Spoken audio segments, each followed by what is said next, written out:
Dragons, everyone knows they're the strongest and the baddest of the bunch. When it comes to any mythical story, being the wisest among all species, they are the most feared creatures ever to exist, so much so that people look up to them like they're literal gods of destruction, while others go as far as to offer their own children as sacrifices. In their name, this story revolves around a horny boy named Norn who is dazzled to have finished making his beautiful scarf, impressed by what he's done, he's eager to see his parents' reactions. Apparently they're not as excited as him, as they call him with a loud roar asking for him to come out. The boy quickly rushes to get to his family, both of whom aren't humans but dangerous dragons. Norn comes outside and apologizes for taking his time. Catching his breath, the boy quickly realizes that they're supposed to train again as part of their routine. His father, the dark dragon Vogs, is a mighty beast, while his mother is the majestic holy dragon Hora. Both dragons are happy to confirm that they'll be training now. These two are the strongest dragons known to exist in this era, while Norn was nothing more than a sacrificial offering from the humans. Vols grabs the little boy and zooms him across the skies for training, while he's screaming for his life no matter what species they are. There, his parents hovering over the skies. Vog questions how many years it has been since he became a part of the island with his tiny fingers. The boy recalls that it's been exactly 12 years, realizing that it's finally time for their training to take another step. This mad dragon literally drops its child from the sky. I mean, look at Norn's face. Here the little guy's soul is screaming. His father tells him that from tomorrow on he'll live on his own in the world of humans, which is quite the surprising turn of events. Norn is perplexed and can't even digest the thought of living amongst the humans. Keep in mind that this dude is still falling from the sky. He doesn't get why he's being punished to live amongst the humans when he didn't even try leaving the island once. Besides that, all he's good at is typical housework and sewing, like the red scarf he made. There's also the traumatic training he went through with his father,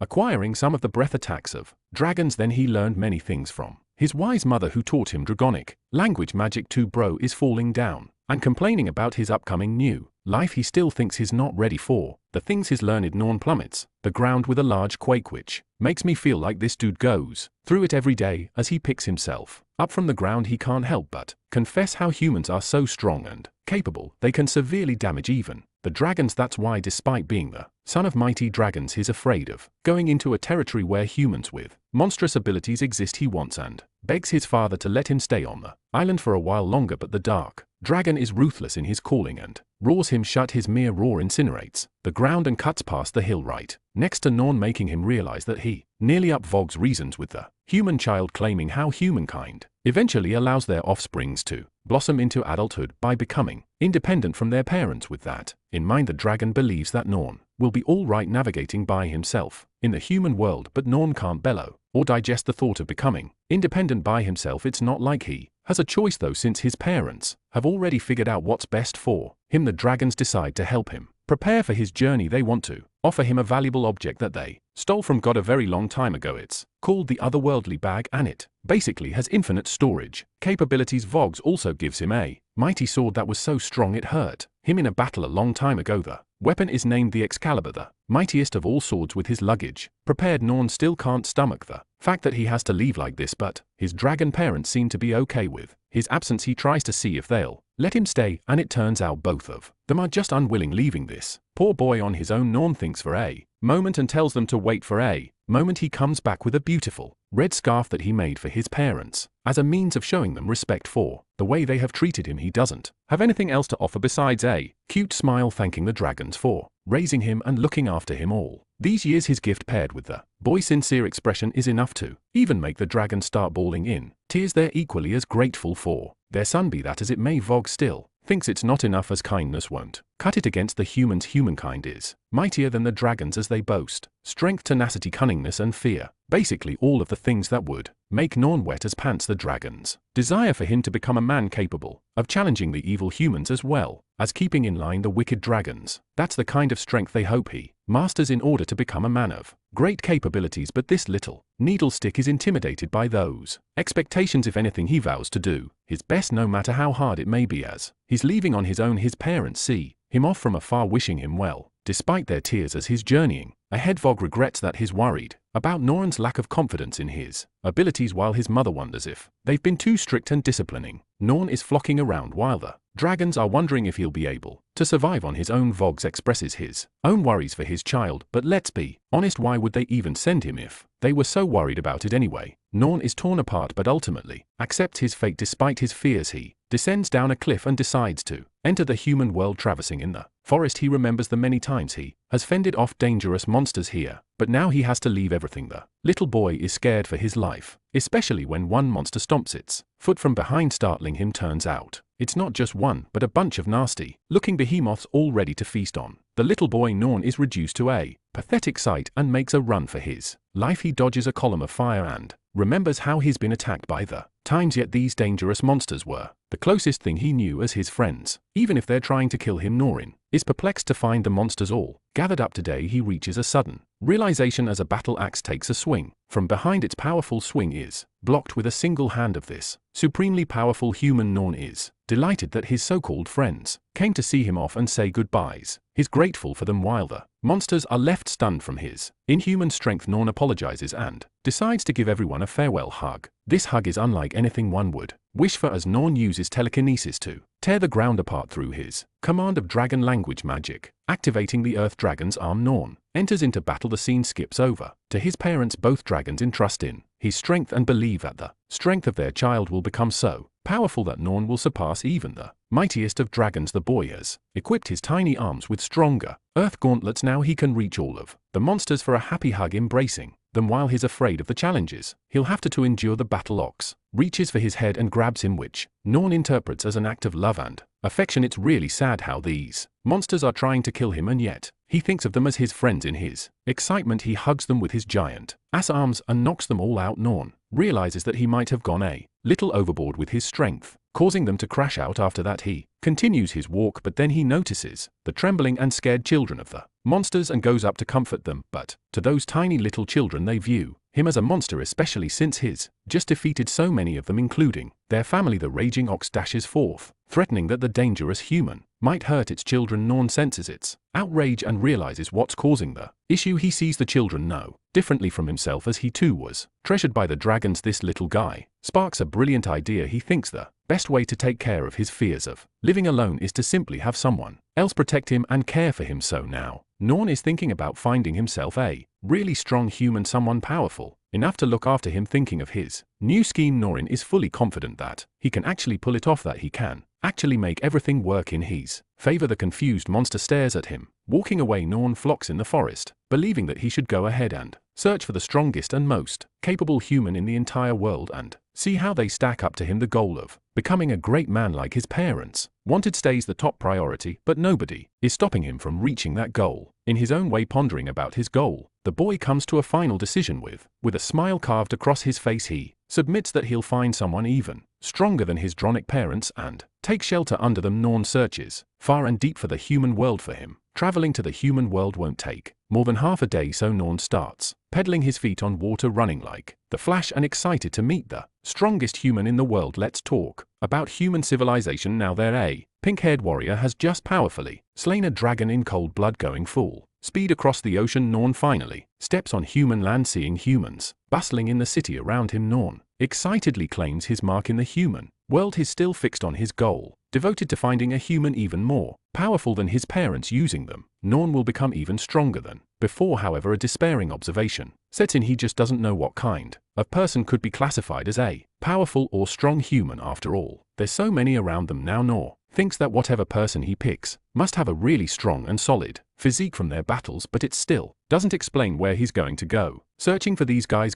Just then, a shopkeeper granny calls out for the boy and asks if he's running errands. Norn nervously declines and explains that he's trying to look for a strong human. The granny is impressed with the boy's boldness to say that out in the open. Since she has a caring heart, she's ready to toss him a bunch of mouth-watering bread for 3 silver coins. Norn is salivating and immediately makes the purchase. Since he doesn't know anything about the currency of the country, this little guy whips out so much gold from his bag that it nearly gives the old woman a heart attack. His possession of gold coins catches the eyes of the people surrounding them. The stupid Norn ends up buying tons and tons of stuff, thinking that he's cutting himself the sale of his life. He thinks that the humans are being kind when in reality the guy has been getting ripped off by everyone. Norn bumps into a dude and apologizes for doing so. Turns out these are a bunch of lunatics who can't glance over the fact Norn's carrying a ton of food they want to have a piece of. The pie. The boy waits and judges the situation. He senses their dark energy and forms distrust with them, realizing that he's made a mistake. Seeing that they're also muscular, Norn is afraid that they're too strong for him to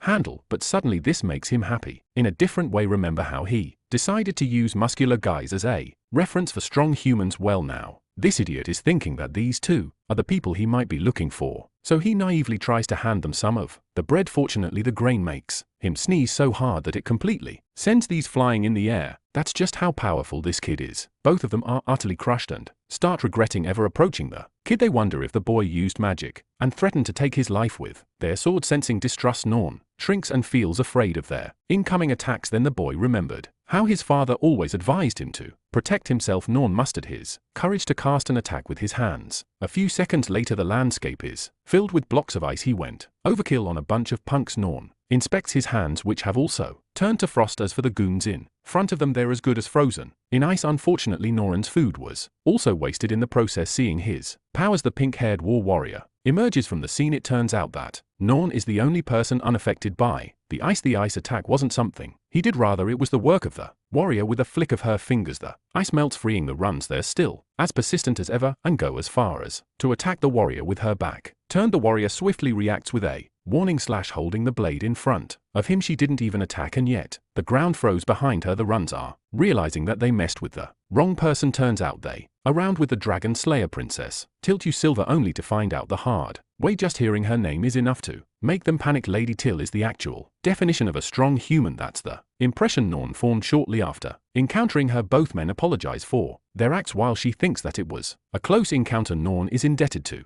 the woman and bows in respect because she saved her life, but Tilu is a little confused and claims that the real people in danger were the bullies as well as the people of the city. It seems like she knows that the attack Norn was about to pull off could have threatened the entire city. She realizes that the young boy is unaware of his own powers and takes him for a weird one. Just then, another warrior arrives looking for her. Bash is surprised that she rescued a little boy and thinks that she's a softie. Norn curiously asks about their identity. Perplexing the blue-haired warrior, Bash explains that they're the Great Silver Weed Knights, specifically known as the Dragon Slayers. These two monsters are probably the same dragon hunters who injured NNK father. Tilu gets dragged lazily by Bash as they bid the little boy farewell. However, Norn has already acquired his target, so not letting them go so easily, he begs for them to wait. Bash wonders if the kid is infatuated with Tiltu, but Norn merely has a strange request to ask. It's funny because Bash thinks the scene makes it seem like he's trying to propose to her with what little words he can command. The boy continues. Bash is still hilariously thinking this is a proposal and believes he's about to get rejected. Hard Norn, on the other hand, releases his confession, which is a request for Tilt You to raise him. The confession utterly shocks Tilt You and leaves Bash paralyzed in place. As this is happening, a man is secretly eavesdropping on their conversation, and his beastly scales suggest that he might be a dragon or a monster in disguise. The odd request makes Bash break into laughter. He ridicules the little boy's request and helps him out. Bash plays the cool guy and explains how men are supposed to take other people in and shelter for them instead of being the ones protected. After all, women love a strong man. That's what this clown thinks as he's living in his own bubble. Tilt You wonders how true that is. In any case, Bash tells the kid to become stronger and reminds him that the only way he can become closer to them is if he can also become a dragon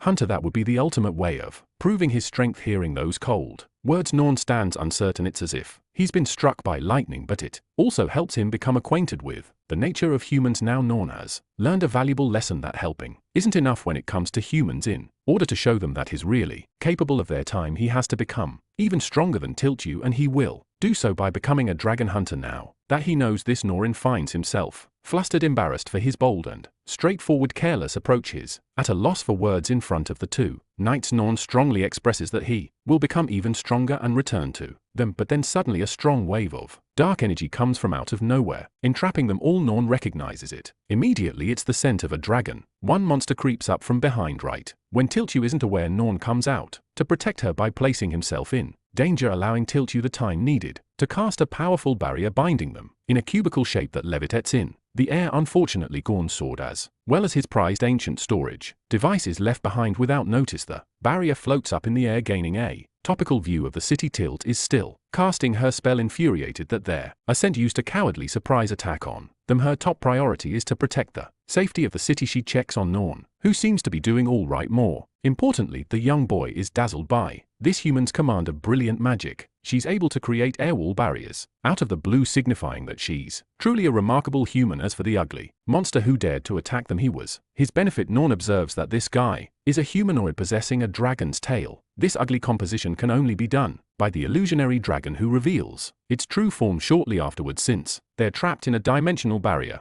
the green dragon becomes whole and roars. Bash protects the boy and is pleasantly shocked that the dragon is capable of speaking a human's language. Bash protects the kid and helps him escape. The young dragon's wrath is able to dodge the dragon's whip and counters with energy blasts of his own, just focusing on surviving. The dragon mocks him for running around and introduces himself properly. Lord Rival is a big shot descendant of a legendary dragon. Bash basically pulls a who asked and questions what it's doing in this place. Surrounded by an air of dark red energy, Lord Rival playfully mocks them and claims that he's here to get his revenge. His main target is actually Tilt Yu, who is responsible for slaying many of the dragon's allies in cold blood. The dragon weeps for its departed comrades, preparing a powerful dragon breath. It releases the beam in order to destroy the cruel human knights who killed innocent dragons without sparing a second thought. Tilt beautifully dodges the beam and replies that his so-called innocent comrades had taken the lives of many humans, which is why she was requested to slay them in the first place. She was just serving the cycle that they initiated. Norn is carefully observing this battle, finally gaining an understanding of what it means to be a part of the human-dragon conflict, but still he struggles with the fact that humans are supposed to be stronger than dragons. Norn wonders if that was the main reason Lord Rival targeted the innocent people in the city, hoping for a chaotic battle and maximizing harm. The little guy decides to act on his own by leaping away from Bash's shoulder. It seems like he's filled with a righteous reason to stand against the dragons, despite being raised among their kind. With determined eyes, Norn is filled with a new purpose. Lord Rival shows his hypocrisy by calling humans an inferior kind compared to the dragons. He thinks their blood doesn't equal the sacrifices of his own kind. In the same breath, this cruel dragon admits that they were responsible for vanquishing many human countries. He thinks the dragons are merciful for sparing children, and that warriors like Tilt Yu should be grateful of the fact the dragon slayer princess cast an icy response with her sword,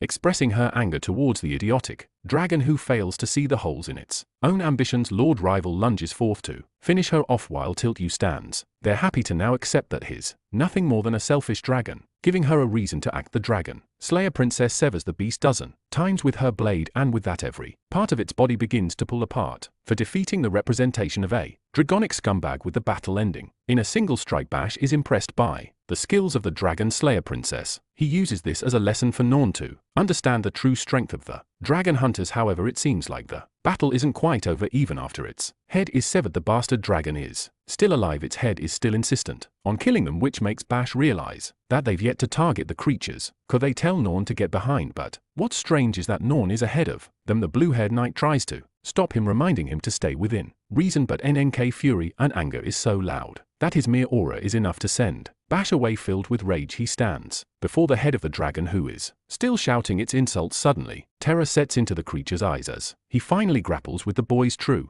identity. Norn places his fingers near the monster, showing a taste of his power. The beastly dragon succumbs to the fear, realizing that he's confronting the same power as the strongest dragon among even the dragon clan itself. It's the power of the dark dragon coursing through the body of the child. The dragon realizes that this boy shares a connection to the dragons and requests his strength. After all, with him on his side, they'll safely be able to kill the knights. But Norn, instead of showing the dragon a gruesome death, simply embraces its face. It seems like things are going well for a moment, until Norn slaps him with a really solid strike, shocking both Tilt Yu and Bash with his inhuman strength. Even the drag is shocked as the strike left a mark on his face. Confused and unable to speak, the dragon questions why he's doing this. Norn answers that he finds it wrong to bully those who are weak. His sense of righteousness tells him that he should always protect the ones who are weaker than them. Of course, it sounds gibberish to the murderous dragon. Norn raises his hand to prepare a final attack, believing that he has no room for forgiveness when the dragon came here specifically targeting the defenseless human children,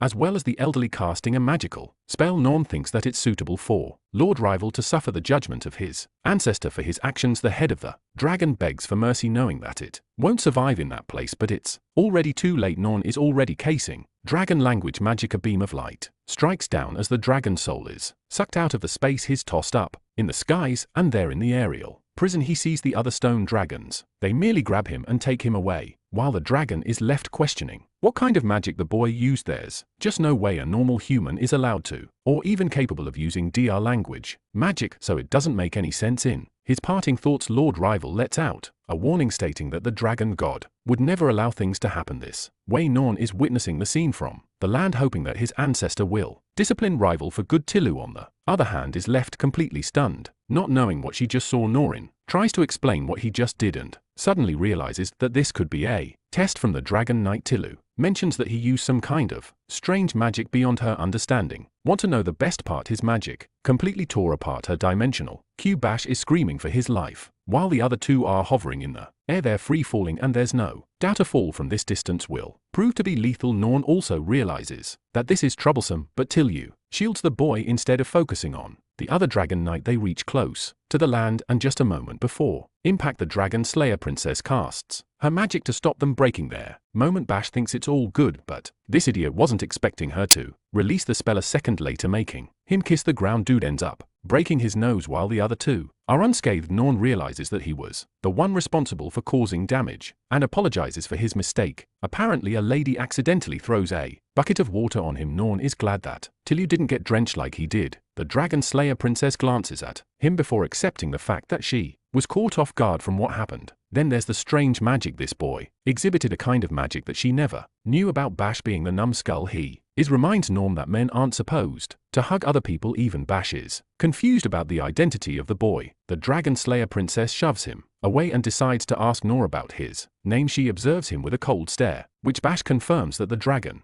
Slayer Princess has actually taken an interest in the boy. 1,000 questions pop up inside the boy's head. He doesn't get what he did that was so phenomenal that it met her expectations. After all, he's only been up by not meeting her expectations. He wonders if she's pitying him, but he's okay with that as long as it allows him to grow closer to someone who is actually strong. Following that train of thought, Norn comes up with another idea to execute against the human in front of him. He tells her that he desires to become a dragon hunter, even stronger than Lady Tiltyu, the mighty Dragon Slayer Princess. Bash has had enough with the boy's antics and calls him out for being ridiculous. Tiltyu is on a whole different level and is capable of massacring the true dragons. Hearing this, Norn expresses his shock. Bash confirms that dragons are ranked in different tiers based on their strengths. When it comes to the lesser dragons, they're at the bottom of the hierarchy. They're considered a subspecies of the dragons and take shape somewhat resembling them. Then comes the tear of a young dragon, the monster they just faced. Lord Rival, this level of dragon is powerful enough to wipe out entire troops of soldiers with their strength. The third one on the list of the dragons are the fully mature grown dragons. These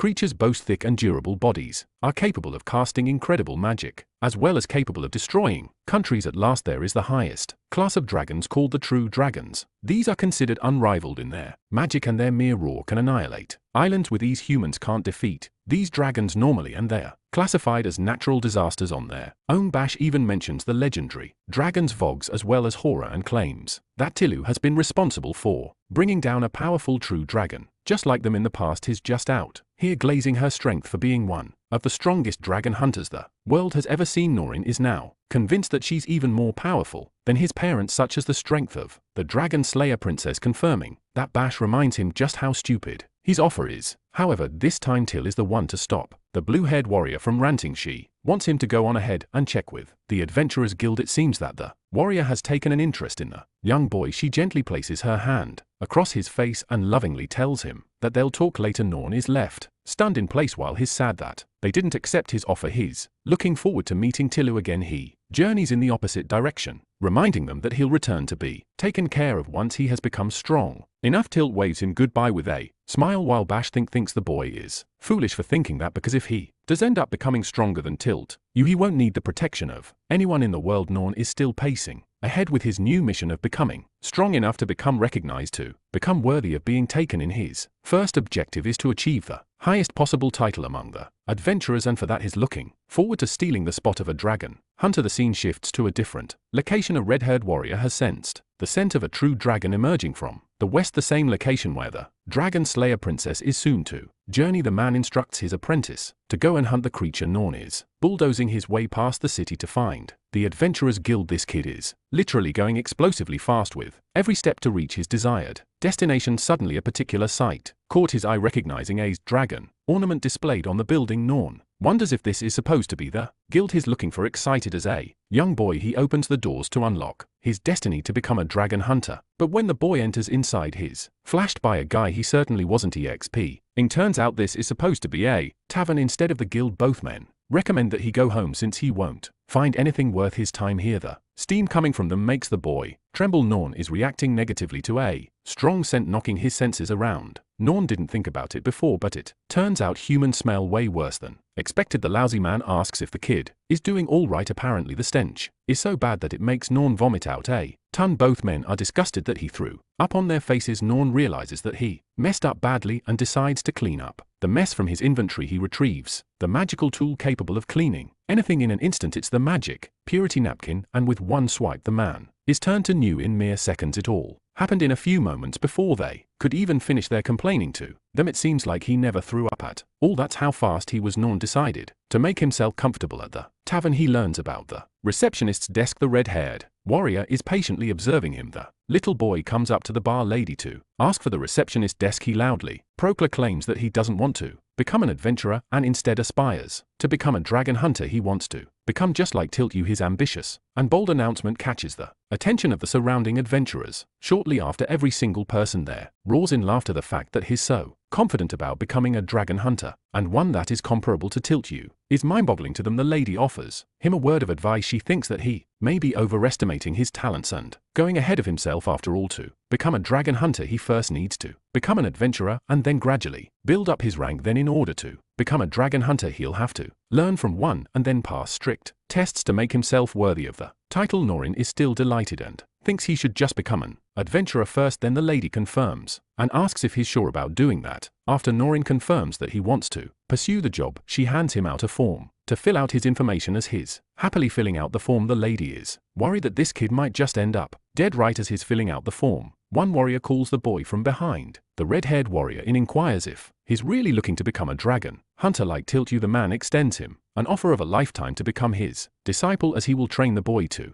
become just as strong as her guru's extensive offer to Norn surprises everyone, including Norn himself, wielding a giant sword on his back and the perfect brooding body. This man is a steaming powerhouse to be reckoned with, and Norin can sense that from here. So if he does accept his offer to become his disciple, there's 100% chance he will surely become a dragon hunter and achieve his goal. Then he join the other dragon hunters like Tiltu. The boy politely submits himself to good. The receptionist lady has to warn him that while this guy may be a big shot dragon hunter, he's currently not in service. Guru probably claims that he's powerful enough that he no longer needs to go job hunting. What's more is that this same dude is responsible for training Tiltu, which dazzles the young boy who is aspiring in her footsteps as well. Some people have a grudge against Good since he left Tiltu to herself and went on his own way. However, Good is in the mood to show Norn what he's truly capable of and tosses a stone in the air. The stone is instantly slashed into a clean cut with his weapon. It may seem like a simple feat, but Norn explains that Good struck the object with divine precision. Norn couldn't have pulled it off himself. The lady is bored to death because Good is apparently a one-trick pony with his demonstrations, but that doesn't matter, since Norn is already prepared to become the retired dragon hunter's disciple before he's even able to finish his sentence. The boy dangles around in happiness, having finally found himself a mentor, but it seems like Good has intentions of his own. He approached the boy for the magical tools he possesses in his arsenal, not to mention the loads of cash he has on his hands. The lady gives him 1 week. When Good asks what she's talking about, she explains that he's got one final week left until his qualification as the dragon hunter will get revoked, which means he's supposed to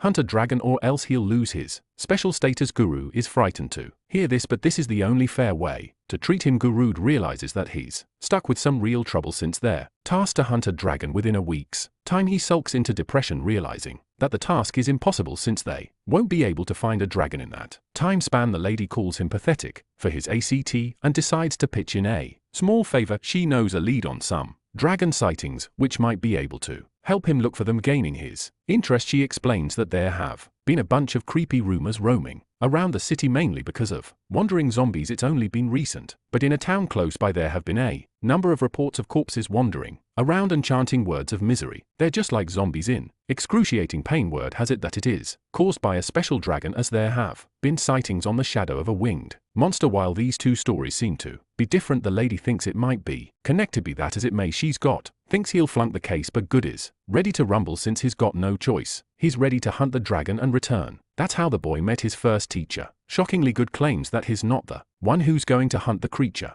passing on the responsibility to his newest disciple out of their good. Inquires why he's so interested in becoming a dragon hunter since kids aren't supposed to have unrealistic expectations set so high. The boy wants to tell him but realizes that he shouldn't say he's looking for a strong human. Instead, he chooses to lie and use weakness as his reason to become just as strong as Tiltu. It's a claim that Good immediately scouts as a lie and accuses the boy of hiding something from his master. Norn is rather caught off guard by the sheer abilities of this man, as Guru seems to possess the magic IA power that is capable of cutting through all deception with no excuse left. Norn is impressed and decides to spill the truth. However, Good has changed his mind and wants the boy to be at ease since he's disinterested. The guy thinks he probably likes Tilt's beautiful looks or something, and he couldn't be more wrong. Norn sees this man as someone possessing an open and considerate heart for others' feelings. Norn addresses his master and inquires if their mission is to go find the dragon right away. The man tells him that there's no point rushing the process since they should begin with a strategy meeting. Back, Norn is excited to visit his master's home. The boy is utterly speechless when he sees that Good owns a mansion, but then the funniest part comes. Turns out Good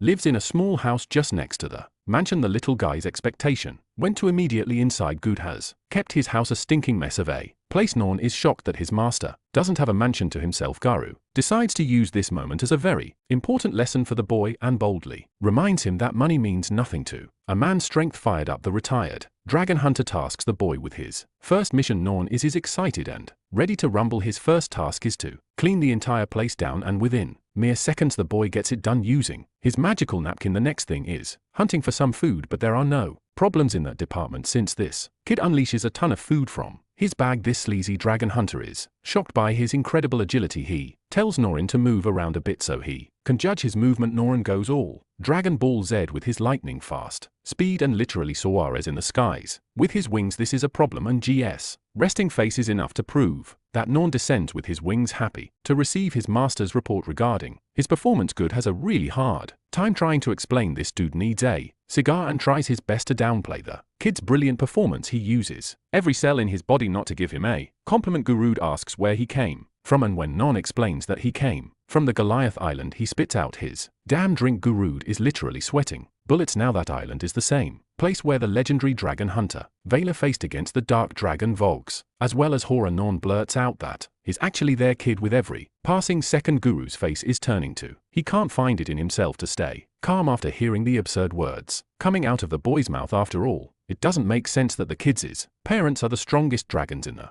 entire world, but when he sees Vela's legendary holy weapon, the Excalibur, as well as Norn's out-of-the-world abilities, it's not completely unbelievable for Good to accept he has no idea what he should do. He could kill the boy or run away from him, but then this sleazy retired fart decides that he's just stumbled on a lottery ticket after all. He can use this kid to hunt all of the dragons for him without doing any of the work himself. Good plays his part and downplays Noran's jump from earlier, claiming that the boy is still inexperienced in his training. He points to the boy's feet, blaming Norn for killing the little mouse with a sudden take off. Rest in peace, Mr. Mouse, you will be missed. Jared tells him that he's lacking extreme control of his strength, but he can help the boy achieve that. Trapped by his words, Norn begs for his master's approval in the hopes of receiving his guidance. It's exactly what this redhead bastard wanted, since he's going to use the boy to hunt dragons wherever they are. This way this idiot will be able to pay off his debt as well as enjoy the reigning wealth. And now let's transition to a different place, a more bloody setting. An innocent man has just been terrifyingly murdered, begging for the last bits of his life, but his ascent is a man of principle, and since the man owed him 10 gold coins, he's more than happy to cover the amount by selling the man's organs. What a chilling scene as he collects the man's heart and his storage full of them. This scumbag is hoping to enjoy his business by selling the organs collected. The man realizes that he's approaching death, but it turns out this man is even more of an evil villain than I thought. He's prepared to heal this dude every single time he rips his organs out. That's what he does to prolong the man's endless suffering. With a touch of his fingers, the man's organs have been repaired. How scary that is. As the scene comes to an end, we see many different hostages in the same situation, blood spilled on the floor, all of them begging for the relentless lease of death. But this mad bastard has no plans of stopping and decides to spill some brand new information on the crew. He shows an illustration of Norn, who is a new kid in town with way too much gold on his hands. Everyone knows the boy became GS. Apprentice. The man commands his slaves to stand up and target Norn, as this might be their one chance to finally pay off their debts, and that's how these mindless zombies are created, mumbling nothing but the talk of money and their endless pain. This psychopath has created his army and he's ready to use them to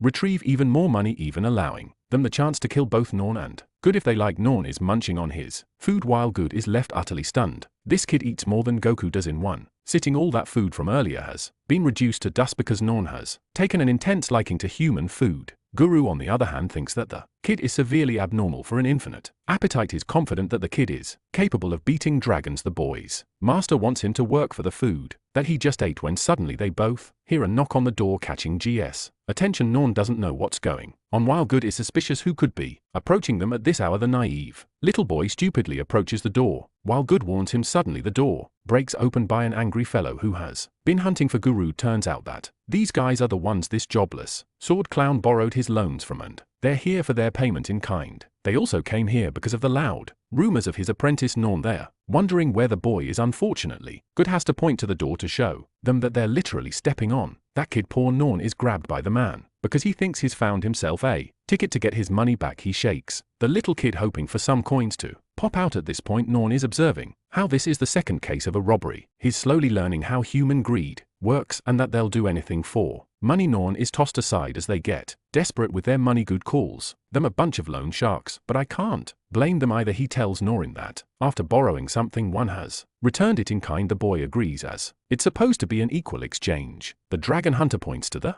imbeciles and makes an example out of them. He claims that they always demand people to return the amount with way too much interest. Norn is shocked hearing this, but it turns out these fellows are known as the corrupt lenders, who are like Good with the power of compound interest. Good acts like he's the one getting inconvenienced by them, gaining Norn support as he thinks they're the worst people there are. Guru pumps the little boy to go on and get rid of the fools in front of them, since they're supposed to be bad people, but the boy is terrified of what he just heard since he thinks he's way too weak for strong humans. This kid doesn't know how op he is. Good plays him like a fiddle and instructs him to just execute a difficult trial. The boy's objective is to make sure he avoids hitting the people. GS hiding like a damn princess while sending this kid to the front lines. He reflects that Norn might actually end up killing these guys if he attacks them, which is why he tasked the boy not to hit. The fight's about to begin. The three men are done playing around and won't even stop to beat up a kid. They unleash their weapons and take matters seriously. The first sword approaches Norn as the boy reminds himself not to strike them. He's thinking of a strategy that involves seducing his opponents without striking them. In this brief moment, the weapon is approaching the boy when suddenly an idea clicks in his head. He remembers Guru's advice to control his strength, and with that in mind, he takes a different approach to the fight. The boy uses a tiny amount of dragon language magic and releases a fraction of his sky dragon roar attack against the three enemies, but this tiny little breath that you see is actually a misrepresentation of its true strength. That small roar unleashes the other beast, swindling one of the men several feet away and leaving a giant hole in the house. You can already see the other two guys just looking at each other with the most what the just happened face I've ever seen. Norn asks for his performance report, and Good is glad to find that he didn't kill the guy. His master thinks he did well, but prefers a gentler approach. Norn, now pumped up with the knowledge of what he has to do, immediately gets to work with the other two scoundrels. Only voices of agony escape the house as both men are launched outside. Norn stands there happy as he can ever be, while Good is a little terrified of his strength. The boy had never expected to use his strength in such a way before. He already knows that GS magic eye ability makes him immune to deception, which is why he didn't pull any funny tricks. Norn believes that he's become stronger as a result of today's training. While his master addresses the cleanup required after the mess, the leader of the men he just took down is back for more, begging them to just return the money, because if they don't, a specific person will actually come and kill him for good. It's so bad that he's practically begging Guru to return the money. Despite his reasons, the jobless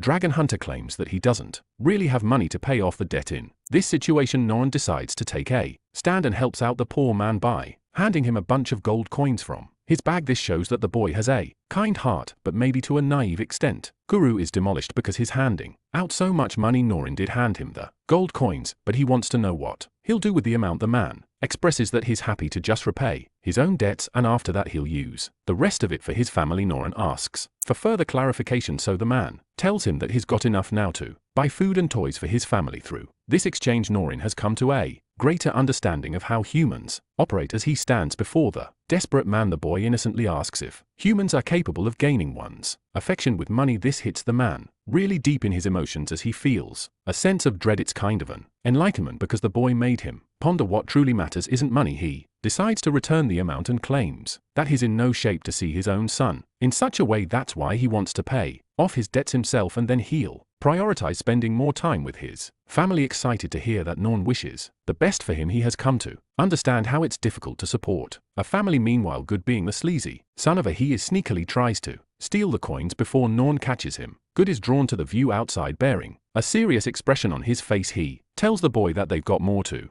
deal with since these guys have a really scary boss that governs them. The retired dragon hunter is hoping to bring justice to this world and expunge evil from this world by subduing this man. Galatea is the man he's talking about, the same guy who was torturing his organ slaves earlier. Guru's new mission is to take this guy down, and his support is also ready to rumble. Well, it's not like the guy has a sense of justice or anything. He's just looking for a way to cut his debts for good. Good tells the boy about Galatea headquarters. Norn wonders why they aren't working to eradicate the dragons right now, since that's supposed to be their main goal. Guru explains that humans are sometimes even worse than dragons with their evil methods, and that's how they march their way inside. With an explosive entrance inside, there's already visitors expecting them, all of them working under Galatea. They immediately recognize that these guys are supposed to be their targets, especially Norn. Like a moth to a flame, they all come rushing to attack, believing that they found themselves a lottery ticket to pay their debts. Guru happily shoves his disciple ahead to take care of the mess on his own. Norn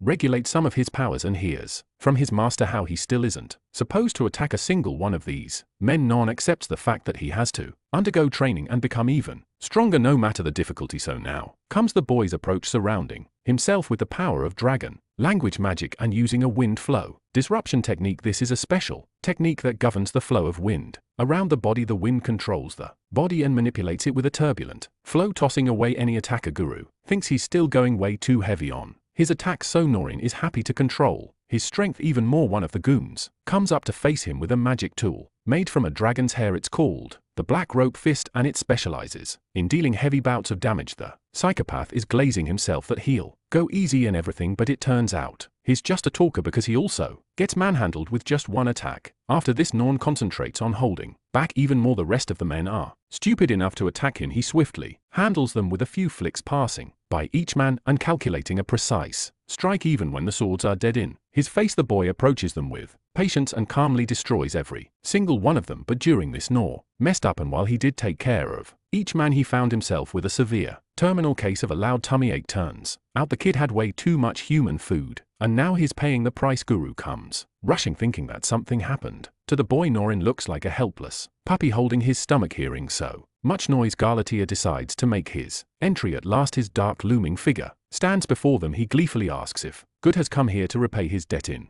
response, the loud warrior shouts at him and claims that he won't be paying the interest. Galatea argues that he isn't in the wrong, as it was all written in the contract they agreed upon. I believe him, because Guru seems like a dude who empties his bank account and then checks it afterwards. Norn sees Galar and smells a strange scent. Galar is a little annoyed that they went as far as to hurt his men. The freak show from before can barely speak, but his boss is happy to heal him and free him from the pain. The dark magic ends up revitalizing his subordinates, but the process looks inhumane to Good. Norn doesn't understand why it's wrong, since he's using healing magic to help others. However, even the naive boy can sense that something about his healing is different. Just then, the boy experiences yet another pain in his stomach. He apologizes to his master for a bathroom break and dashes away, leaving Good in the lurch against the main boss. Galatea isn't done with him, however, and reminds the warrior that he should return what is owed. Then he tasks all of his men to rise up. Good has an arrogant attitude because he thinks none of these guys will be able to stand after getting their ass kicked, but even he's shocked as they're all slowly rising in pain. They rush to attack their target, while Good realizes just the kind of man Galatea is, who is so unforgiving that he doesn't even forgive his own people for working under him. Their skin turns a feverish pink as they beg the pain to stop, and yet they can't out of loyalty. Good realizes that he's really got to fight in this battle, and calling for Norn isn't working either, since the boy is taking her from really far away, still hyping his master up for his fight. Good pulls out his giant sword to demolish these freaks, while Galatea mocks them for being useful toys. Good tries to stop them as Norn is worried for his master. The subordinates all pounce on this guy, making Norn worry for his master, and he can't even join the fight because of how bad his condition is. He decides to offer his support just in case his master needs it. Casting the dragon language magic, the boy sends a wave of red underneath the men before engulfing them in a sea of mud. This attack is called the Mud Dragon Mount, and it has successfully trapped these guys in one place. Norin thinks this much should be enough from his side. The little guy is still suffering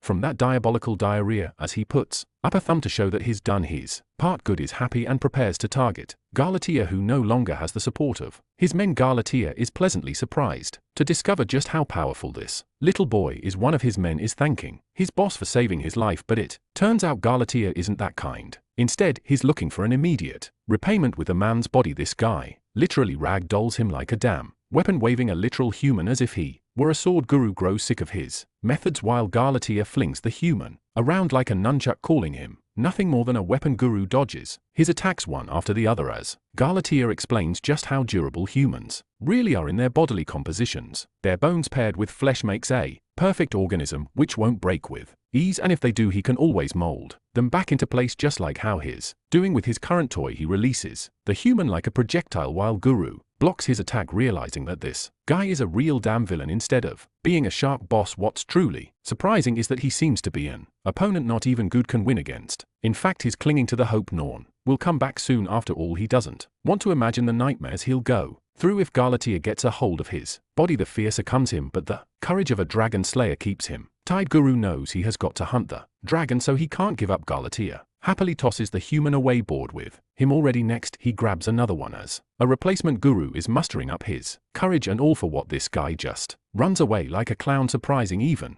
Galatea. Guru doesn't care for the human live that are begging for his help. He thinks that they have to answer for themselves by taking on the debt, deeming them as people who are worth less than saving. Guru's hypocritical monologue is interrupted by a flying human coming at him full speed. His brain is telling him to just dodge no matter what, but he realizes that if he dodges, he'll leave the innocent man in even more pain, so he tanks the full blow of Gala's attack, saving the human's life in the process, at the cost of injuring himself. Good releases him as the man endless expresses his gratitude to his savior. Remembering his old days, Good has reawakened his fighting spirit. With his trembling hands, he takes out his heavy blade and plunges it into the ground. Remembering that he's a dragon slayer, Norn's stomach is back to normal, while Galatea has a really funny reaction to this. He's just laughing at how weak this dragon slayer is, even mocking him for falling unconscious. Galatea transforms and mocks the human for thinking they could hunt dragons. He's decided to go full force and rip the weakling of a dragon slayer apart. As he's about to attack him, Norin steps forth with a powered up fist and shoves it right in Gala's body with so much force that his nuked away Norin still has a positive impression of his master and tells Good that is all fine now. NNK attack just now has left a hole in the wall, going as far as to put down trees in the forest just to absorb the impact. Galatea from afar casts dragon language magic of his own, making Norn realize that they might be in trouble. Galatea activates lizard eye, an attack that morphs the surrounding humans into stone. Even NNK body is taking the effect. Galatea has revealed his full transformation and claims that anyone who comes in contact within his sight gets turned to stone. Basically, it's an overpowered version of Medusa's magic, since you don't have to make eye contact. The stone dragon stands before Norn and was the real answer for the strange scent he found earlier. Norn turns to his master and realizes that this dumb bastard got turned to stone as well. What's really funny is that Norn thinks Good allowed himself to get hit on purpose so the boy could have the chance to fight instead of him. As his expressing his gratitude for his master, the dragon whips him away with a powerful attack. Galatea thinks he's quite strong for a human, forcing himself to use dragon language magic. As for Gala subordinates, some of them are experiencing the horror of his real face. They're hoping he'll fix the petrification spell, but this sadistic dragon isn't playing around. He smashes their bodies, believing they're all useless to him anyway. Norn is still down. While this is happening, he hears the cries of the people and questions Galatea why he's inflicting so much pain to his allies. The cruel, merciless stone drag couldn't give a crap about what he thinks. He calls the boy naive forever, thinking that a dragon like him could ever accept a lower class species to him. They're just ants, basically. Norin understands now as Galatea comes rushing forth to attack him again. He's been meaning to ask the boy a question regarding the recent rumor of a boy being raised by the legendary dragons. His fist connects with Norin's face as he thinks that their act of concern for the human child has been nothing but a display of their pet mentality. The boy ignores the physical pain of the punch, and instead digests what he just heard. Galatea strikes him down again, reminding the boy that his parents just found a pet to play around with and took him in. Because of their personal interest, he also thinks that their infatuation with him eventually faded once he grew up, which led the dragons to discard the boy. Those exact thoughts are conflicting with NNK mind as he reminisces about the past. The stone dragon sharply manipulates NS understanding of the story and continues bashing the boy with his powerful punches. By now Norn is on the ground, defeated. The stone dragon doesn't even want to deal him the killing blow and walks away. However, when Norn stands up again, Galatea is agitated and in the mood to kill him for good, unleashing a ferocious punch filled with his belief of the dragon's superiority. Galatea lunges to finish off Norn, but this time something happens. The boy blocks the attack, demanding that the bashful dragon shut his insolent mouth. For the first time we see an angry Gorn, and when he releases his punch it only takes one to send the dragon away. Galatea is surprised that he's wrapped in a weird magic barrier. The barrier sent him flying forward with momentum out of his control. Now Galatea really doesn't have a way to dodge, so he chooses to prioritize blocking with his body. Norn, on the other hand, filled with his anger, prepares a devastating punch and sends it roaring with his full might. The stone dragon crashes down into the ground, having suffered the immensely powerful punch as it lays defeated. The stone dragon roars in agony. Norn's previous attack was powerful enough to annihilate its armor. Galatea is baffled by the boy's incredibly inhuman strength, to the point he's begun to question what he is. In response, Norn disgracefully grabs the dragon's face and declares that he's the son of the true dragons, Vogel and Hora. Galatea realizes that he's the pet they brought up and tries to mock Norn. However, this kid is no longer playing around. He slams a fist in the stone dragon's face, obliterating its head from its body. Galatea finds the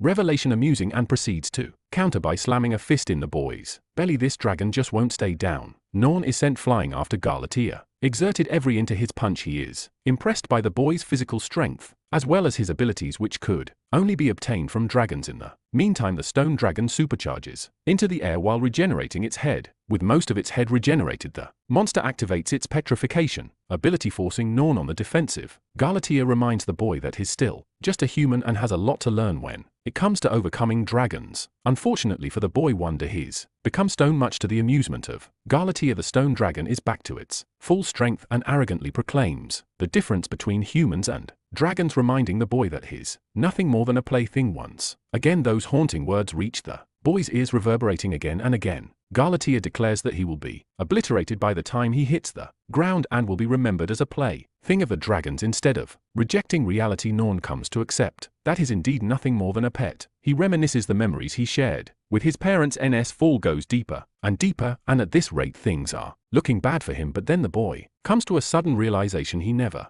really had an issue being treated like a pet. Right then some of the petrification begins wearing off. Norn continues his previous thought, confirming that his parents, while sharing a difference in species, still love them. That is an undeniable fact, or so the boy wants to believe. Right this moment Norn's body plummets to the ground, and since he was basically an immovable statue, Galatea wonders if he's finally managed to kill the persistent human. But then, much to his shock, the stone dragon is stumped to see that Norn survived the crash at the last second with his fancy hero landing. The boy has also unleashed his wings and now he's ready to bring out the big guns. Norn activates dragon language magic and concentrates his powers through the wind. This helps him so incredibly fast in the sky, shocking Galatea with his insane speed. Using his incredible speed factor as an advantage, Norn descends on the dragon's body with a powerful kick, reminding the monster that he learned every single technique from his parents, the same beast that he claims treated him like a toy. Wearing a Feroci IOU's expression, the boy declares that his true family and friends never cared about the differences in their species. At this point Galatea is taking a brutal beatdown and angrily lashes out. In response, the boy's words have triggered a traumatic memory for him. You see, Galatea was abandoned by his own kind, the dragons. He whips out his sharp claws and starts slicing down NS body, pissed that he doesn't have family or friends of his own, unlike Norn who acquired them despite being a human. Instead of choosing to respond with an attack, the boy curiously seeks interest in his past. Galatea explains that when he was young he was the smallest among the stone dragons. For that simple reason, as trivial as it sounds, his harsh family abandoned their own and took off before his eyes. Left to his own devices, the young dragon was bullied by much stronger beasts after being abandoned with no one left to protect him. It was then Galatea discovered that while his family and friends betrayed him, money was different. The coin never betrayed him, and so he thought that if he acquired enough money it could finally help him achieve comrades of his own too. Galatea his life circles around money, because that's the tool of his salvation. Galatea laughs like a maniac dragon, clearly displaying no sense of reason. Norn takes a second to understand the dragon's background, understanding how Galatea has faced loneliness and has been on his own for a long time. Back to their fight, the stone dragon prepares to unleash its strongest magic attack, hoping to end Norn this time for good. Chanting dragon language magic, the beast unleashed the arm of the monstrous dragon. It's just like its name implies, morphing his arm into 10 times its original size. The stone dragon is arrogant in his strike, believing that Norn won't be able to handle this level of an attack. He puts everything into this one attack, begging that it will be enough to knock down Norn for good. But then the dragon hesitates as he sees the young boy hovering without a response. A tear trickles down his face. Norn has just experienced sadness. His crying for the stone dragon after hearing about its sad life. Galatea chooses to commit to his attack despite his previous hesitation, though he is still confused why the boy is crying while he's rushing to kill him. Barely able to speak, the boy wipes his tears and expresses that the young dragon must have suffered so much on his own with no one to fend for him. Clenching his fist, the boy decides to Galatea his name and shockingly opens his arms to embrace Galatea. The boy has decided that he will take care of the stone dragon from now on. Norn is prepared to take care of the stone dragon, but what does that even mean? That's exactly the thought running through Gala's head as he can't digest the idea of a dragon being taken care of by a lowly human. Galatea chucks his Godzilla-sized fist at the boy. The attack connects, causing a beam of light blasting through the clouds. The stone dragon is exhausted after his attack, but even then Norn simply stands there, looking like an innocent boy who couldn't even hurt a butterfly if he wanted. Gala can't stand being pied and hammers the boy with another powerful punch. The stone dragon has had enough with the idea of love and no longer deems it a priority in his life. Currently he hates being pied and taken less seriously by his opponent. Gala's outrage may be what it is, but his emotions eventually swallow him as the pitiful dragon begins to cry, catching the monster's hand with his earth gauntlets. Norn pulls Galatea towards him for a hug. This loving act surprises the stone dragon once more. The boy's look is one of sadness, as if to say that he can't do more to help Galatea. Besides embracing him, the stone dragon demands that he be free. The boy finally speaks, confirming that he does in fact pity the dragon because he's seen that Galatea never learned how to rely on others for help. It's understandable because ever since he was a child he was abandoned and had to rely on himself. So now Norn has decided to become a parent for him instead, which is actually quite interesting. Norn requests the stone dragon to surrender and be taken care of by him. Hearing those impossible words coming from the boy's mouth, Galatea hesitates and begins to cry. The boy emphasizes that he will protect him no matter what, making him feel safe in his presence. Let's explore what Galatea is thinking right now. In front of him is a human child who is requesting to become a parent to a grown dragon. Nothing about it makes, and yet the stone dragon can't deny one thing: the comfort he received from Norn and the kindness shown to him is just mellow and warm. It makes him feel safe, the kind of safe that he never felt before anyway. As he's unable to fight Norn, the dragon ends up transforming. From among the smoke emerges a smaller dragon. Norn points out the shift in his form and realizes that Galatea has taken a familiar contract form to accept Nork request. The baby dragon hesitantly asks if the boy is happy to become its parent. With a smile on his face, Norn happily accepts and emphasizes his consideration. Galatea is moved to tears and decides that it's time to restore the balance of everything. With one spell he undoes all of the damage in chaos, specifically relating to the petrification spell on his subordinates. He even goes as far as to restore their limbs, causing full regeneration on any injured humans. Gurud is the same as the petrification spell lifts from his body, allowing him to breathe again. The boy comes rushing to the dragon hunter looking for a review on his fight against Galatea. However, this redhead idiot can't help but notice Gala's smaller state as well as observing how everyone around them has healed from petrification. All answers lead to one: good realizes that Norn was successfully capable of beating the stone dragon, and for that he's proud of his apprentice. Good calls for their return for a mighty feast. Back at the crib, Norn is giving Goku a competition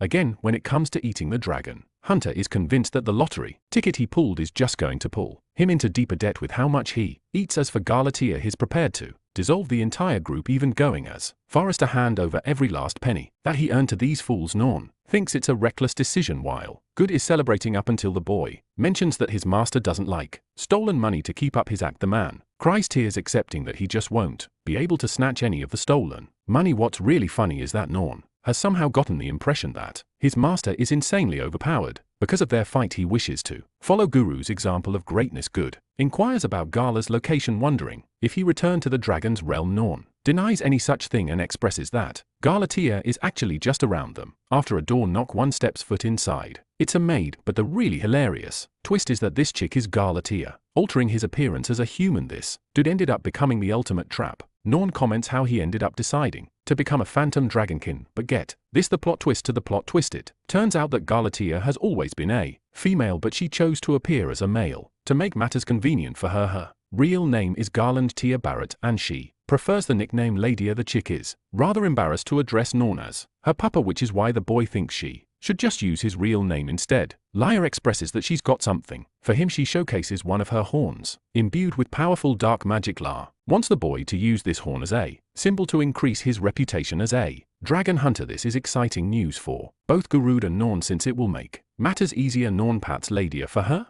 help and receives a hug in response. Meanwhile, Good can't fathom how different the stone dragon is acting. All of a sudden, with their mission cleared, Good happily decides on a return trip to see the guild and prove wrong to everyone who doubted his abilities. Exploring the far northern region, we have the fortress city. Grial talks of the dragon hunters' victorious return are celebrated with cheer and glory. They've just hunted an enormous group of adult dragons, which is nothing to scoff at. Among the crowd, one boy is cheerfully happy for the heroes there, like his idols. Finding an opportunity, the boy shouts and asks if he could also become a dragon hunter like them when he grows up. One of the hunters personally comes to encourage the boy and lifts his spirits with his response. This warrior exhibits tantalizing energy all around him and promises to travel with the boy when he comes of age. Back at the Adventurers Guild, we have the shocked faces of the idle adventurers. Why? It's because the lousy dragon hunter Guru has returned triumphantly with his hunt, along with his boy apprentice. The adventurers begin to mock Guru for being unable to complete the mission and returning prematurely out of fear. Little do they know what they've managed to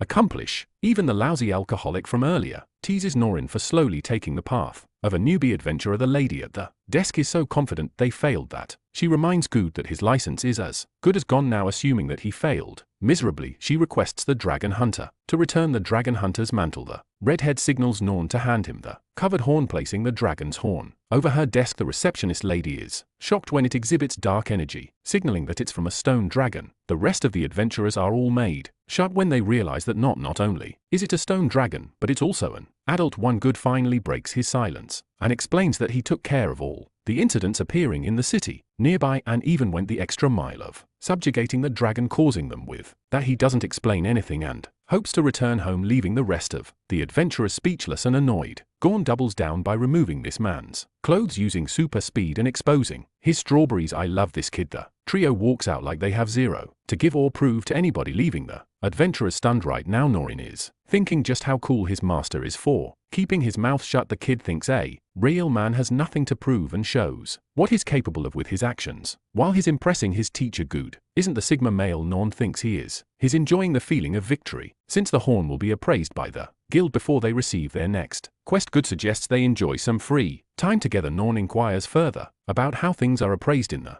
guild and comes to find that dragon materials are incredibly valuable in society. Some of them are able of pulling high prices on them. It also depends on the dragon hunter's strength, directly correlating to the lifestyle of their choosing. Norn is taking this information critically and learns that humans use dragons just like how dragons devour humans. It's a cycle between the two species. Good points to the pair of rich dragon hunters just up ahead from among the crowd. Norn spots Tiltu and Bash just up ahead. They are talking to each other when the boy gets excited, seeing her Guru props him up to go and speak to the girl. Since he's so interested, the boy is a little hesitant that he'll come across as a creepy person if he approaches her. His master doesn't care and tosses the kid up ahead, ordering him to man up and talk to her. Till sees him sliding up to her and recognizes the boy immediately. Norn is too flustered to speak and extremely awkward. Gurud happily observes their interaction while sitting on a bench. Tilu doesn't know what to do, so she ends up taking the kid to a restaurant for the first time. Norn sees a beautifully decorated parfait, which seems to be a specialty of the place. Tilu wants to celebrate the moment since she's come to learn about NS first dragon subjugation. The boy excitedly confirms, stating that he was capable of doing so thanks to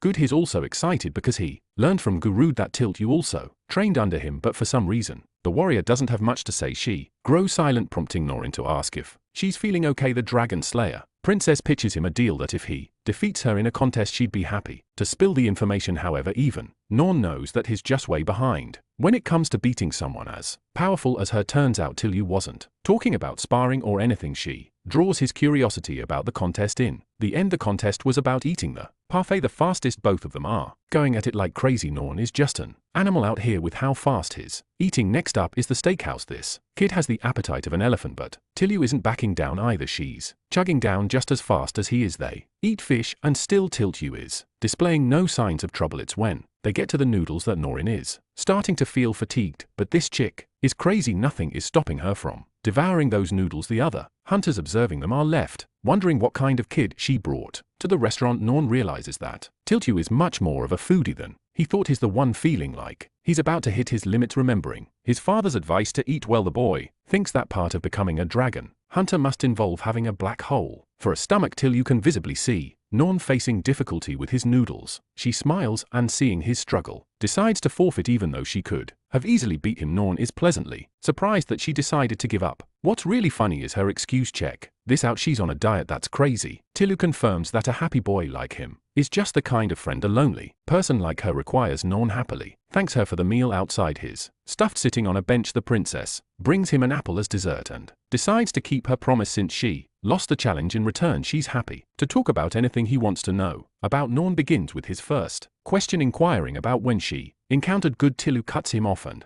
confirms that they met a long time ago, which makes the boy assume that they must be in a good relationship with each other. Here's the plot twist: Gut is actually Till's father. Till doubles down on her words, confirming their relationship, but for some reason the boy just can't take it. He's completely perplexed hearing the words Papa from her. The scene transitions to the golden apple. It is deemed a national treasure of the country, containing a decent amount of magical strength. One mysterious warrior has acquired it and he's gone on a rampage, killing everyone among the crowd in the fortress city we saw before. He has caused so much terror and destruction, and yet he seeks more. One man is trying to protect the boy from this terrifying figure. It's known that the more powerful creature always requires more to eat. Now we get a top-down view of the fortress city Grial, and this time it has been completely destroyed by the villainous figures. Rampage back to Tiltu has just confirmed her relationship with the lousy dragon hunter. Norn asks for clarification, and Tilt explains that for some reason Guru doesn't remember that she is his daughter. It's actually because her parents divorced right before her birth. Speaking of her mother, she was also a powerful dragon hunter. Not only was she strong but also a kind and noble person. It seems that Tillu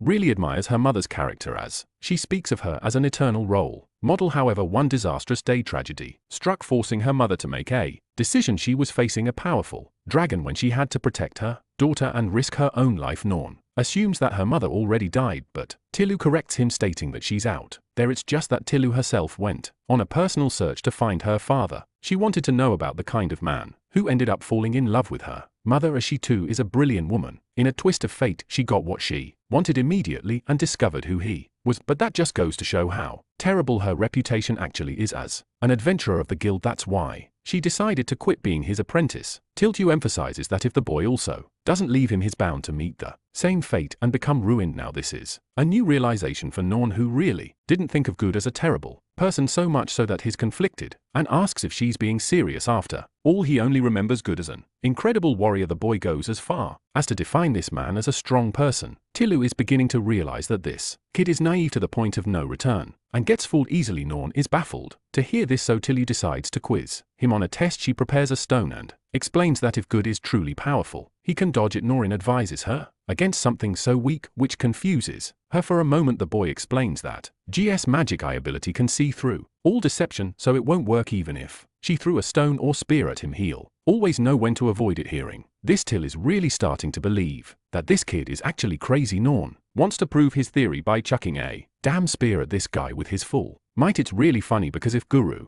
doesn't dodge this, he's for life. And even Tiltu knows that. The boy prepares his advance and throws the spear with incredible force before Tillu is able to stop him. The projectile is blitzing at full speed, nearing the sleeping man on the bench. Guru is such a lucky bastard that he coincidentally bent his head down the exact moment the spear was about to strike. This made him avoid the spear without any trouble. He wakes up clueless and wonders if the guild is finished with their appraisal. The spear Norn launched ends up striking down a small dragon and annihilating it instantly. It was so powerful that Guru thought an earthquake just hit them out of nowhere. The rest of the people are busy observing a creature falling down the skies, while Norn points to his master's brilliance as he avoided the spear using his magic eye. Tilu doesn't have any words and is starting to question her previous beliefs about good. She now thinks that he might actually be strong, however her suspicion is still on an all-time high. Norn is prepared to spill the beans to Good about his daughter, but the Dragon Slayer princess stops him from doing so. She wants to do that herself when she feels it is the right moment. After all, despite his display of strength, Tilu is yet to acknowledge it fully. The following day, Good and his group are traveling in a carriage. They've just acquired tons of cash for their mission. The lousy redhead finds his job finally worth it, and the best part is they got all of this for a mere dragon horn. Norn wonders where they're headed to next and learns from Good that they're going to target some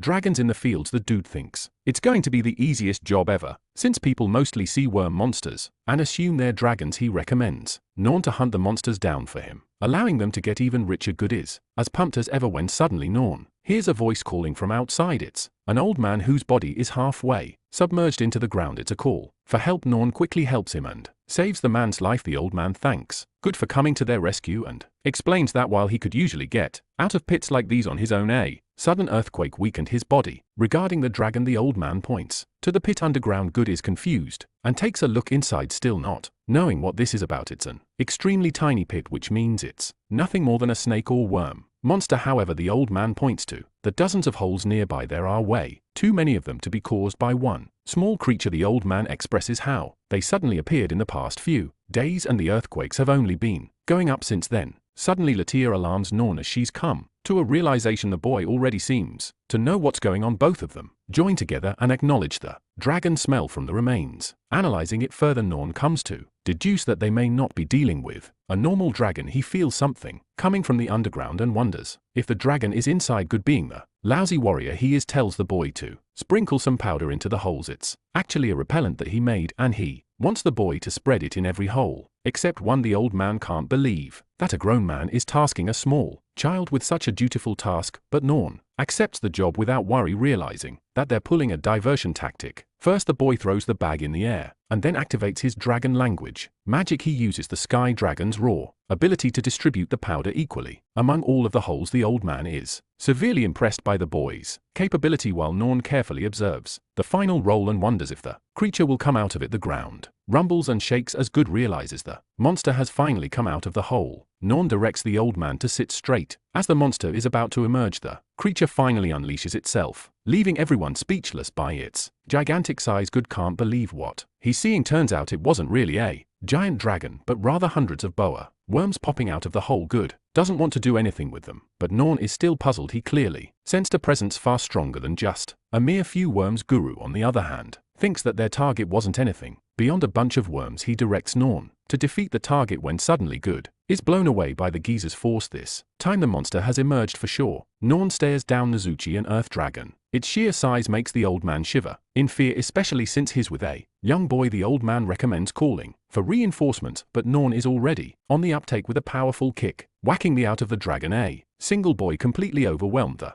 giant dragon with its strength. That's a sight the old man wasn't expecting to see. Norn unleashes a blazing fire kick, knocking the beast onto the ground. Good gets up, proud of the boy's abilities for defeating the monster so easily. Surprisingly, this dragon wants to speak to the boy. Norn comprehends its language and believes they shouldn't return so soon. It turns out that an ancient subterranean dragon that has lived underground for 1,000 years, Midgard Zora, whose sheer name sends shivers down Guru's spine as it's a true dragon, is calling them from the underground, which is why Norn is excited to go. However, since Good is he really doesn't want to be a part of this, Norn drags him into the hole anyway. Now let's talk about Nazuchi, the dragon he just beat. It's one of the servants of Midgard's armor from their earlier chat. The creature apologized for attacking them carelessly. Nazuchi actually drew to the surface to ask for help since something had disturbed the peace of the underground, but this something is a mystery they don't know about. Guru plummets his face into the ground while Norn and Ltia land casually. The boy glances at his surroundings and realizes that this is the rumored dungeon location he's enchanted, having found one. While Good is losing his realizing they're dealing with ancient ruins, he reminds the boy that many adventurers lose their lives lived in dangerous dungeons. It's a shocking revelation to the boy, who is clearly overwhelmed by the aura of the dungeon. He is uncertain in his own strength and wonders if he will be capable enough to withstand it. On his own, that said, Norn isn't worried, because his all-powerful god-level master is here to protect him after all. Meanwhile, you can just see it on Guru's face that he'd kill to escape this place anyway. They go inside, and as they're making their way, the exploration seems to be endless. Norn expresses how massive the dungeon seems to be while his master shouts at him for aimlessly walking without a plan. Norn explains that he can smell the dragon scent and it's only getting stronger as they draw nearer. He recommends exploring the deeper dungeon. Norn decides to be the first to strike back and activates dragon language magic once more. This time he unleashes the fire dragon breath, sending currents of flame in the deeper dungeon. Norn senses that his attack landed, but at the same time he senses something in the distance. The boy suggests exploring deeper again. Finally, they find a creature just up ahead. The boy's previous attack just killed a horned rhinoceros in a single strike. Guru is having a hard time comprehending his power, since even a normal adventurer would be struggling to deal with an A or rank monster like that just up ahead. Norn and the others are surprised to run into Tiltu and Bash. The lousy redhead is surprised to find numerous entrances to the dungeon. He's also curious what the two of them are doing here. Tilu explains that they ended up receiving a request regarding the monsters in the dungeon. Guru comes, acting high and mighty, patting his apprentice for doing her job. However,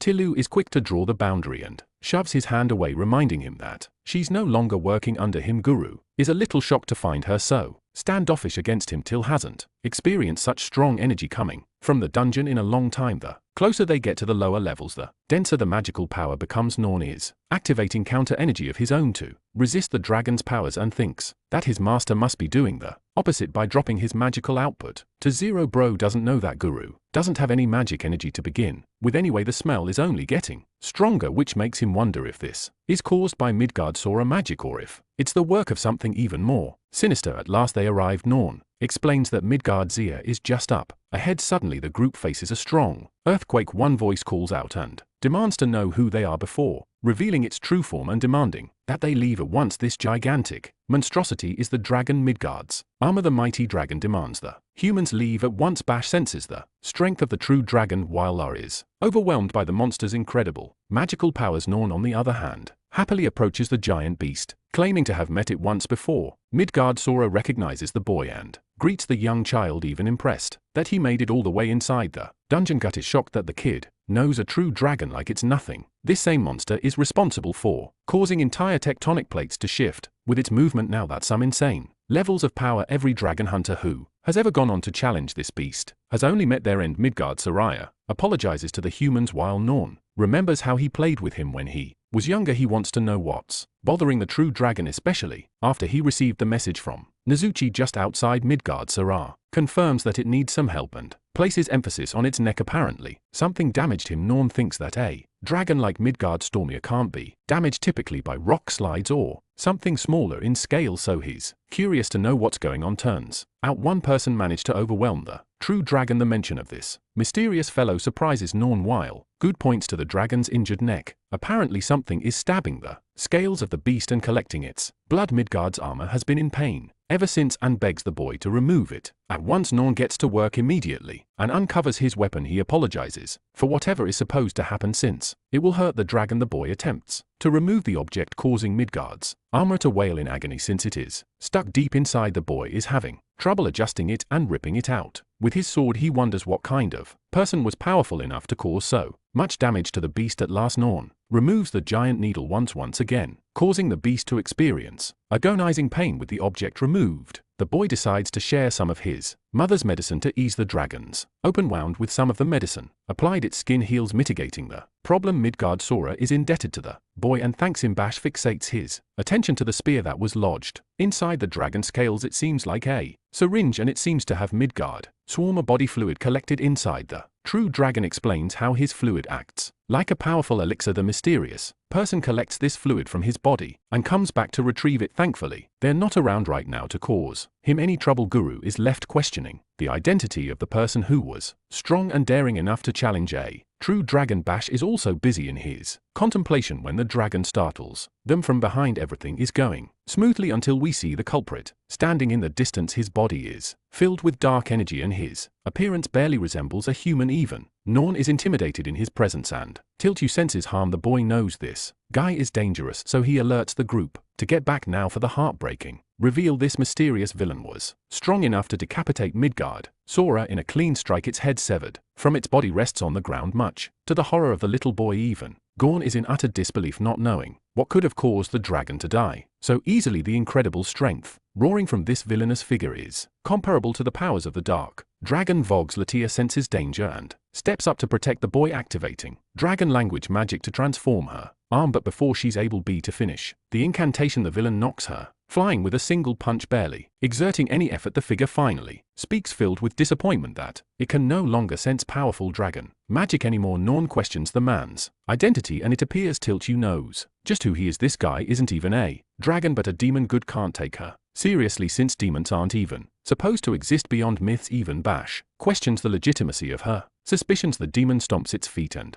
blitzes past both Bash and Good. It is furious because it became expecting a strong magical power, yet upon its arrival there's nothing but a bunch of humans. He wanted to slay a powerful dragon, but he no longer senses the creature's energy anymore. The demon screams its anger and eventually stops. Then in a flash of a second the demon jumps to attack Tiltu with a kick. While she blocks the attack, Tiltu is still sent flying back from the impact. The demon mocks the warrior for carelessly exposing her killing intent. Feeling a sense of dissatisfaction, the demon remarks that it's starving for good. Norin is the second person to challenge the demon, but his attack is just casually blocked as if he were a feather. Even the boy is shocked as he distances himself from the demon. The demon doesn't seem to care about the fight at all and turns to Midgard. Store's flesh. He wants to have his stomach full before challenging the warrior, so he rips the dragon's heart out from its body and chomps on it as if it were nothing. Norn's emotions are triggered with his every action. The demon is disgusted by the taste of the corpse and claims that fluid filled with life is better tasting. Realizing that they're outclassed, Tilu turns her attention to Norn while the demonic villain terrifyingly declares that he'll feast on their organs to satiate its appetite. At this time the boy remembers a story from his father, who recalled a tale many years into the past. Humans and dragons were ferociously at war with each other without end. During this time, evil beings called the demons began surfacing. They were godlike and tortured both humans and dragons with their cruelty, until one day the dragons and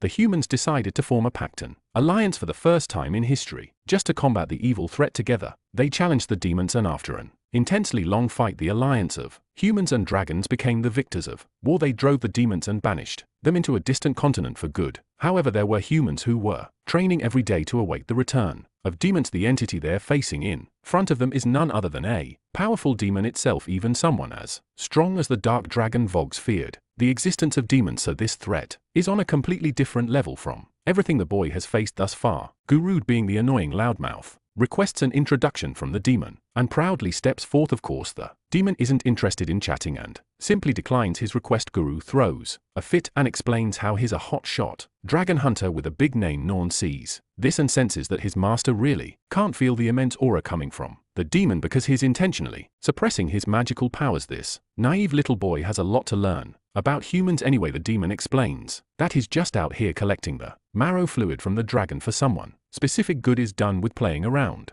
and wants to know just who this guy is working for. The demon finds his senseless chatter quite annoying and decides that it's best to kill them. Instead, the demon activates dragon language magic, casting an earth dragon claw to erect from the earth. The attack is collectively stopped by Tilu and Norn, who are struggling to keep up. What's surprising is the demon's use of dragon magic, and he's also using a spell that amplifies its intensity based on its target. Norn realizes that things could get really troublesome for them at this point. Meanwhile, Good finds an opportunity to strike with his blade. Finally, some coming from this guy, he slashes the demon's back and actually renders it a good amount of damage, freeing both Til and Norn from its grasp. The dragon Slayer princess is speechless, seeing this guy attack without even amplifying his body with magical power. What's more, he masked his killing intent, allowing him to attack without any trouble. So in short, no magic and certainly no intention to kill. They call it the state of nothingness. Norn is so impressed by his master's powers that he thinks not even the demons are a match for him. The demon is impressed by the warrior's attack so much so that he decides to reveal his name. Giselda happens to let his guard down unexpectedly and realizes that there is indeed a powerful human for him to challenge. In response to GS attack, he decides to increase his own magical powers, overwhelming Norn. The demon doesn't want to target the redhead first, as he's saving him for last. In a flash, he vanishes into thin air, and before Bash is even capable of finishing his response, he gets hit with a thunderous fist. Tilt is far too distracted by his downfall, which is why the demon targets her next in line. She blocks its attack with her sword, but the force is still too strong and sends her crashing into the wall. Tilt emerges for a counterattack, but her speed is child's play to the demon, who easily dodges her slash. He even praises her for being light on her feet. Now at this point, Guru is starting to lose his starting to realize just how powerful the guy they're dealing with actually is. Ladia recommends they form a joint attack so Tilt gets into position. Meanwhile, the attack from earlier was so strong that it sent Bash crashing right out of the dungeon. Just one hit from this guy makes him feel like he's going to die. Norn is quick to catch him, shocking Bash with his flying capabilities. Norn expresses that he's never seen such a powerful attack from someone before. The demon is too strong for their group to handle. Bash is freezing in the air because he's not used to Norn's flight ability. The boy recommends returning back to the dungeon and descends to check on how Tilt is holding up. The boy isn't worried after all. His god-level master is there to save the day, and then there's also the might of the Dragon Slayer princess, so she'll be hard to take down. Well, that's what he thought, because inside the dungeon Till is about to meet her end at the hands of the demon. He's impressed by her powers, but it doesn't change the fact that she was still defeated. The same goes for Ladia, who can't even get up. The demon throws Tilt's body to the ground and draws near his final target. Good. The defeated Dragon Slayer princess is seen trying to reach for her weapon. In a final crutch, Norn is flying as fast as he can to return to the dungeon and thinks that Till shouldn't be easy to take down. He also believes that it's the right time for him to use the weapon Excalibur that he received from his father. With Tilt down for the count and Norn away to catch Bash, it all leaves matters in the hands of the redhead. Guru is his pants because he wasn't expecting this demon to turn out to be so strong. Even the stone dragon Ladia is overwhelmed despite her frustration that the demon caused pain to her parent Gorn. Unleashing its full form, the dragon rushes to attack, but the demon easily whacks her punch away as if it were nothing. He comments on her skillful transformations and casually handles each of her attacks without a problem. La desperately activates dragon language magic and uses her most powerful attack, the monstrous dragon arm, while it pummels the demon into the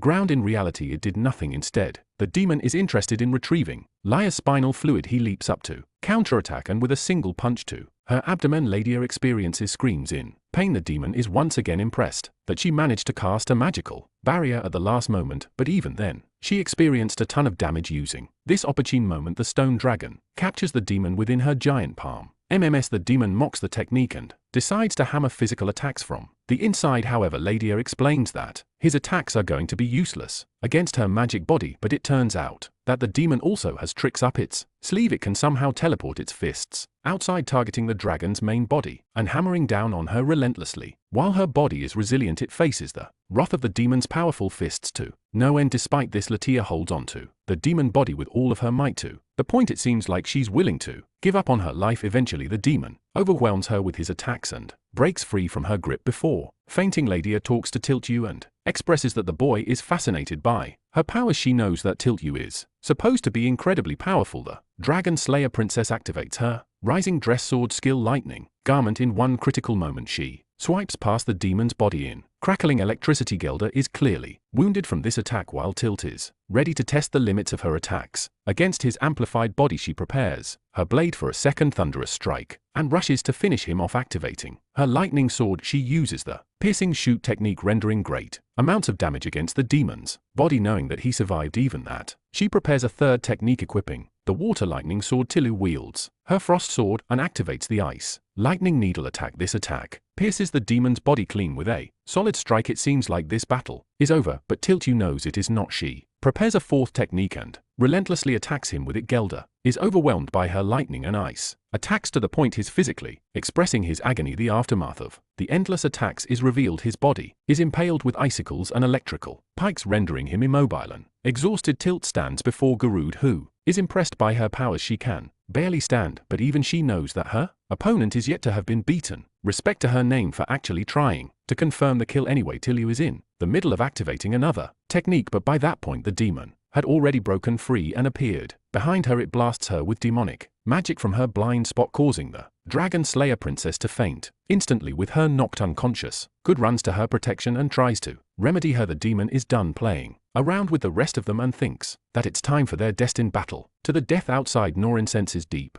Trouble. The real problem is there are dozens of holes and Norn doesn't know the path they used to get inside back to. Tilt you, this girl is one resilient warrior. She's stringing together every last bit of her strength to get back up. The scene cuts off with the activation of a magical circle right underneath Giselda, and Good the demon stands before his warrior of interest. While Good is sweating bullets thinking he'll definitely die in this case, he thinks the ideal option is for him to run away and hide. Tilt you manage to stand her ground, relieving the lousy warrior because now he won't have to beat the demon on his own. He's rooting for his disciple when in reality all he cares about is his own safety. However, it's clearly visible from her bleeding wounds that Tilt you is barely managing to even walk in her state. The stubborn hero activates her ability and tries to reuse the same strategy from before. However, even Good knows that she is overexerting herself till speed is no longer the same as it was once before, and the demon mocks her for it. So what he does is casually use his magic to smack her down with a kick, declaring her unworthy of his attention. The lousy redhead can't believe that this being is simply toying with her. Tilt you eats another punch to the face without question. The demon they fighting may as well be the symbol of death for anyone who dares to challenge him. Tilu receives a powerful uppercut, unable to fend with anything but her body. Good understands that his only option in this scenario is to run and fend for his own life, because when she's down for the count, Jailer will definitely target him next. Despite his brain telling him to run, his defiant heart is still in the game. Despite being afraid, he clings to his sword, this time completely infuriated by what's taking place before his eyes. The demon is about to finish her off for Good just to make sure that she doesn't get up. He has her body stretched from two ends. This monster wants to rip her in half. The demon uses his magic, pulling her body apart. In a final ditch effort, she prepares her weapon and aims at the demon's face, attempting to go for the kill. However, despite her abrupt attack, her weapon is caught. It seems like it's all over until Jella's body feels a sudden approaching presence with suppressed magic. The man who has struck him once more is the warrior Good, who he thinks has done an incredible job by getting the better of his defenses. The dragon hunter demands Giselle to free her and proceeds to engage blows with him. The demon doesn't even bother reacting to any of his attacks, while Good is out here with the best of his sword skills, hoping for an attack to land.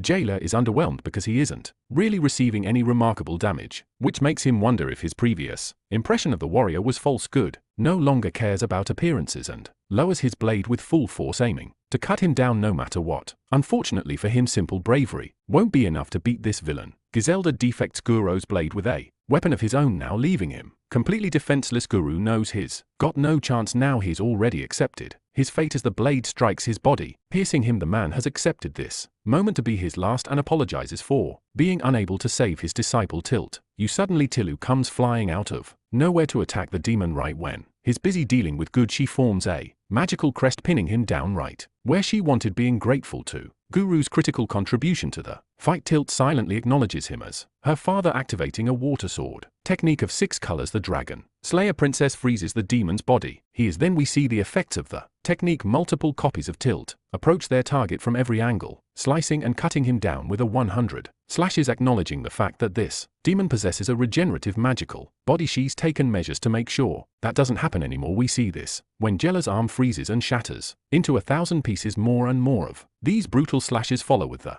Dragon Slayer princess's ruthless final attack. By the end of her final slash, Tilt has Gelda completely frozen in a similar manner like he was before. This time she didn't leave things halfway and decided to slice his frozen body into 1,000,000 frozen pieces. The demon's body is reduced to particles of ice, and it appears that he's finally defeated for Good. The fight is over, but Tilt's condition is critical. She collapses the next second, only for Garu to catch her. His eyes water with tears, which makes it seem like he was worried. But what's really funny is that this guy is just happy she managed to subdue the threat and save both of their asses. Tilu is a little annoyed and immediately points her weapon at the dumbass for saying something like that. Meanwhile, LTIA is impressed by Tilt's skills, which match her reputation completely. Good praises the stone dragon for her competent contribution in the fight with the demon defeated. They want to know where Norn is, but Good thinks it's all fine since nothing could keep Norn down for long as they're basking in the glory of their victory. A terrifying spirit appears. The ground rumbles as all 3 of them wonder what's going on there. Eyes darted towards the corpse of the true dragon. Midgard's armor, its body is being enveloped in dark energy, prompting them to wonder what's going on. If you guys thought Giselda was a problem, then I've got some bad news. Turns out the demon somehow survived and absorbed the